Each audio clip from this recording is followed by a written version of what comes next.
menyapu rumah di malam hari. Ini menyebabkan karakter fakir, karakter miskin. Jadi tercegahnya rezeki karena apa? Sering nyapu di malam hari. Makanya ibu-ibu tolong kalau nyapu sebelum waktu masuk asar, rumah disterilkan. Yang bersih. Semua dibersihkan sampai jangan sampai kita nyapu di malam hari. Jatuhnya makanan. Jadi kalau makan itu sekiranya habis dan bersih resik sampai ke tulang-tulangnya. Maksudnya sampai butir yang terakhir. Meremehkan butiran-butiran nasi yang tercecer itu menyebabkan tercegahnya apa? Rizki. Jadi kalau makan, hargailah petani yang menanam satu butir menjadi ribuan butir. Dalam sebuah hadis, ini saya kutip dari kitab Ta'lim yang dikarang oleh Ibrahim Az-Zarnuji bahwa sabata bi hadzal hadis an-nartikaba dzambi sababu khirmani rizki khususon al-kadhib. Jadi sesungguhnya seringnya melakukan dosa itu menjadi sebab tercegahnya rizki. Tapi yang paling khusus dosa yang membuat rizki itu mampet adalah perbuatan dosa bohong. Jadi al-kadhib. Pembohong tercegah dari apa? Rizki. Di samping itu juga al-kadhib yurithul faqra. Bohong itu juga mewariskan kefakiran. Semakin orang sering berbohong, maka dia akan semakin fakir. Artinya seorang pengusaha pantang sekali untuk berbohong. Seorang pengusaha pantang sekali untuk berdusta. Jujur. Harus bersikap jujur. Kemudian waqad warada fihi haditsun khasun wa kadza naumus subhah yamna'ur rizqa. Begitu juga ada hadis yang sangat khusus sekali. Apa itu? Tentang hadis-hadis yang menerangkan tentang subuh, tidur di waktu subuh. Keterangannya yaitu tidur di waktu subuh itu mencegah rizki. Ini jadi tolong hindari tidur setelah subuh. Ini nanti karena ini saking banyaknya tak baca artikelnya saja, tak baca makhotnya saja. Nanti tanya jawab season pertama tidak digabung dengan season kedua, setelah itu baru gabungan. Yang selanjutnya, jadi yang pertama adalah bohong, yang mencegah rizki, yang kedua adalah tidur setelah subuh. Wa kathratun naumi turithul faqra. Di samping tidur setelah subuh, banyak atau sering tidur itu juga menyebabkan fakir. Jadi jangan terlalu sering tidur. Pagi tidur, siang tidur, sore tidur, malam tidur. Urip kok entek nggo turu. Urip kok entek nggo turu. Nah, ya bener. Banyak tidur itu menyebabkan fakir. Tapi ada lagi sesuatu yang diakibatkan karena banyak tidur di samping tusul fakro wa fakrol ilmi aidon.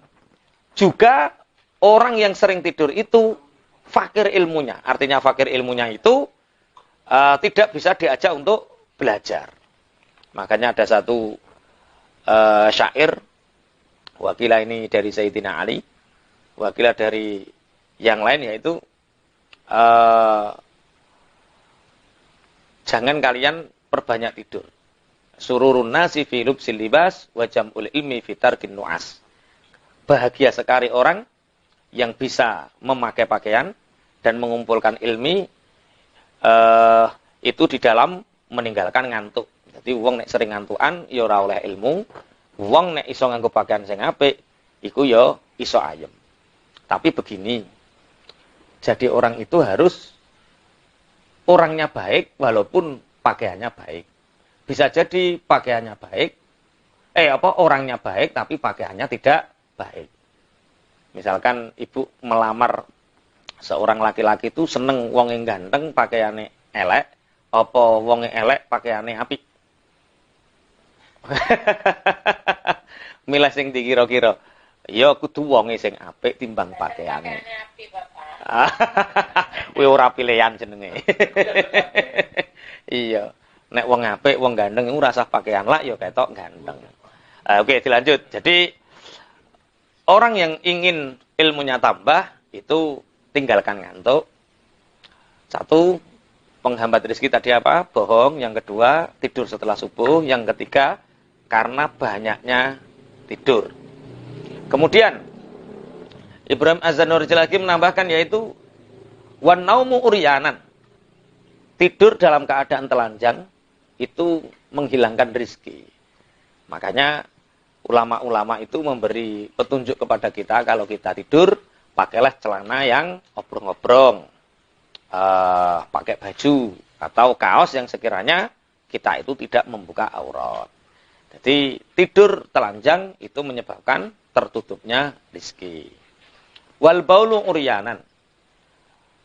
Ini yang beda dengan dahulu ya, zaman mbah, zaman ibu. Karena meyakini bahwa masuk kamar mandi, kencing dan mandi dalam keadaan telanjang.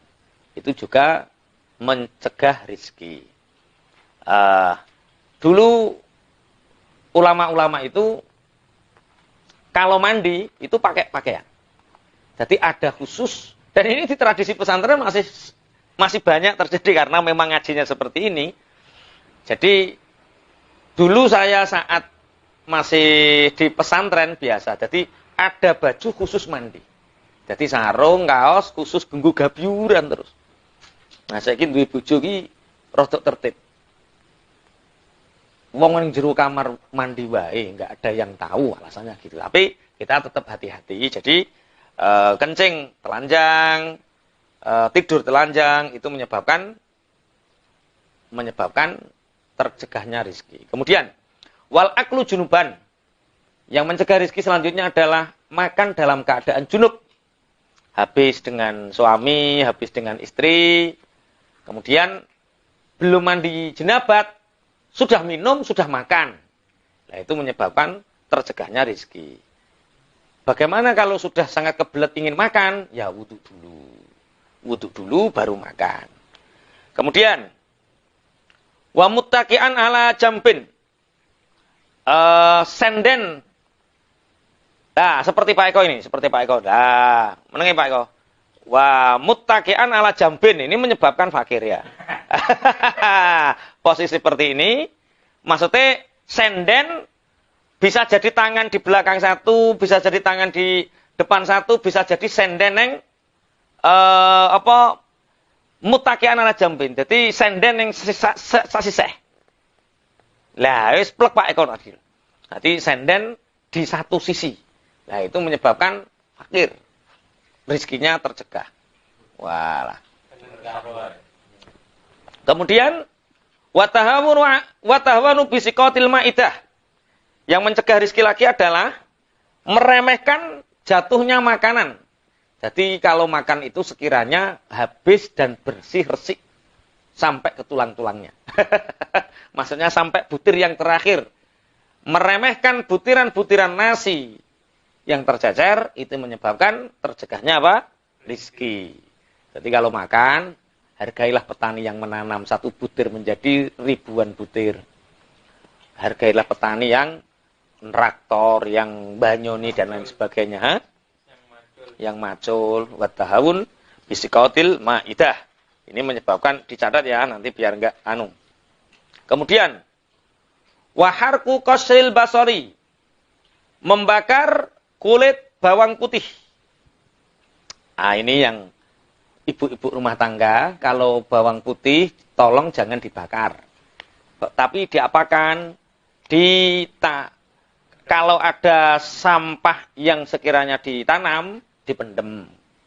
Karena membakar kulit bawang putih itu menyebabkan fakir, tercegahnya rizki semakin sempit. Wakan sulbaiti bil mandil.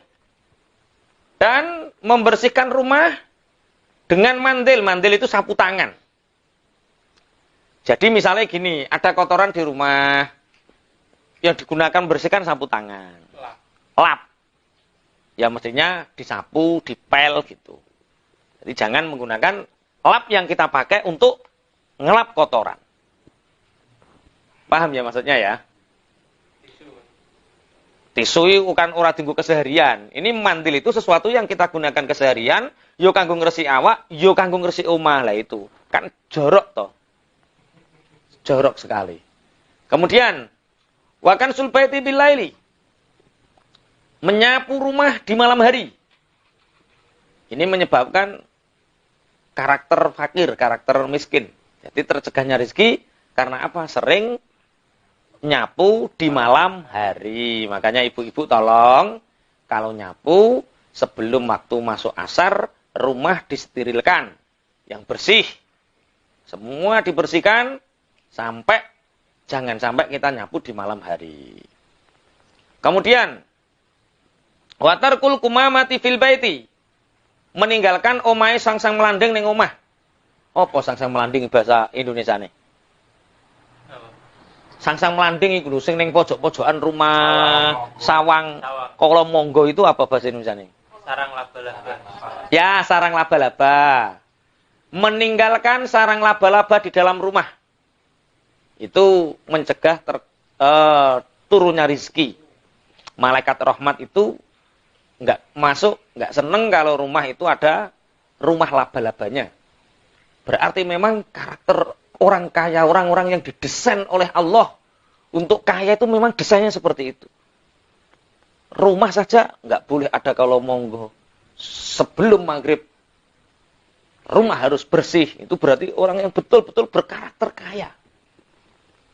Saya punya kesadaran saya didesain oleh Allah untuk kaya itu. Kena kipas angin masuk angin, tapi nek AC asli kok gak. Oh, itu berarti saya didesain untuk enggak ini guyon ya. Jadi kalau yang kitab saya baca serius, yang saya tadi guyon. Oke, jadi meninggalkan sarang laba-laba di dalam rumah itu mencegah turunnya rezeki. Kemudian wal masyu quddamal masyayikh, berjalan di depan orang yang lebih tua dari kita atau guru.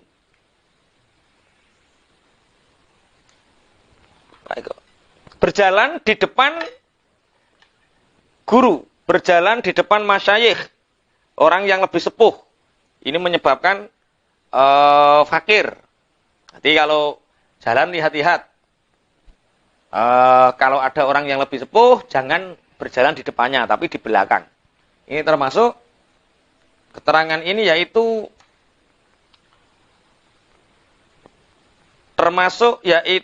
istri yang berjalan di depan suaminya. Jadi kalau ada seorang istri berjalan di depan suaminya, itu menyebabkan rizkinya tercegah.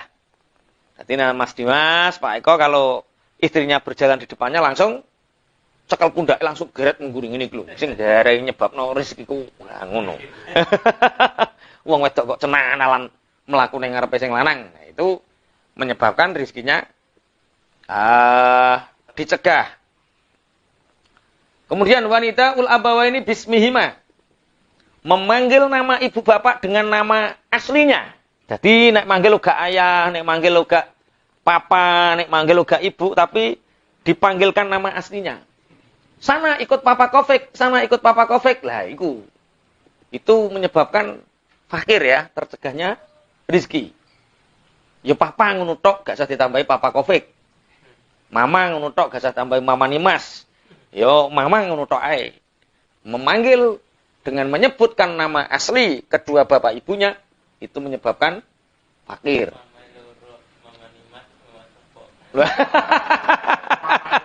Iya biasanya kan begitu ya. Terus mamane loro, mamane Mas karo mama sapa kon. Ya, wal khalalu bi kulli khosyabatin.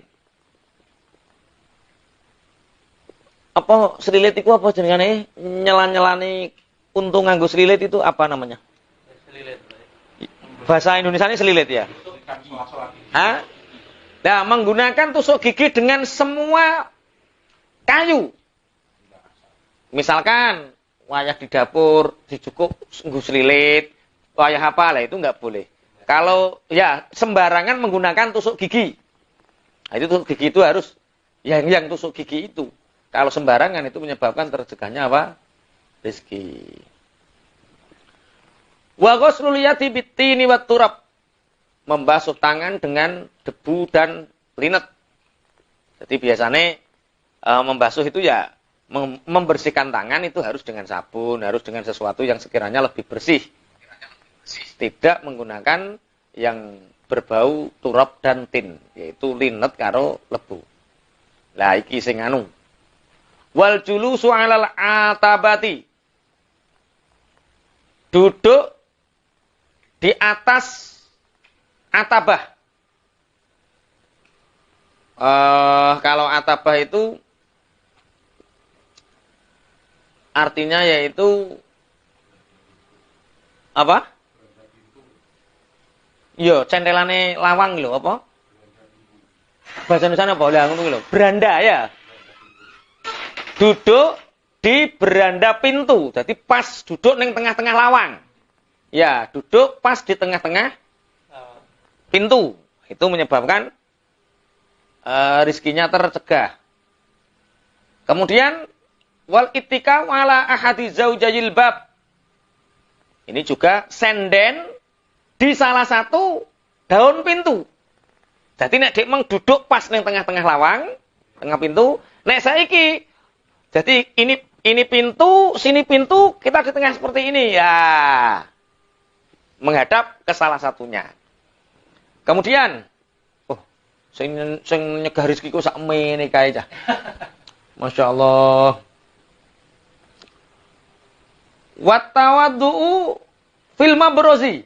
Apa artinya mabrozi di situ Mas Dimas? Hah? Bukan, sebelumnya. Wudu di tempat orang buang hajat. Jadi wudunya di tempat kakus. Di kamar mandi. Jadi makanya kan hukumnya makruh kan seperti itu. Karena bisa mencegah rizki. Jadi kalau wudu ya di luar, kalau membersihkan di kamar mandi. Jadi wudu bebersih di mabros kamar mandi. Wa khiyatatu thawbi ala badanihi. Menjahit pakaian di badan yang masih dipakai. Ora dicoplok langsung didondomi. Wah, iki kacau. Ini menyebabkan fakir. Heeh. Wa tafiful wajhi bithaub. Ngelapi wajah dengan pakaian yang digunakan. Ngono. Ngene, iku menyebabkan fakir. Sapu tangan yang duwe, tisu yang duwe. Wa tarku baitil ankabut fil baiti padha iki. Meninggalkan rumah sang melanding di dalam rumah. Wa tahawunu bis salat. Meremehkan salat. Jadi zuhur jam 2 baru zuhur. Asar jam 5 baru asar. Maghrib jam 6 lebih 10 baru maghrib. Akhirnya diuji sama Allah dengan segala permasalahan. Masalahnya selesai, tapi detik-detik akhir. Pertolongannya datang, tapi detik-detik akhir. Karena memang dia ketika dipanggil Allah sholat, dia datangnya di detik-detik akhir. Lah ya ngono. Nek wayah kena masalah ruwet, lagi iling, ternyata dia sholatnya di detik-detik akhir. Digabung enggak? Apa? Digabung. Digabung piye? Kan akhir zuhur. Heeh. Terus Ngasar awal, melalui politikmu iku.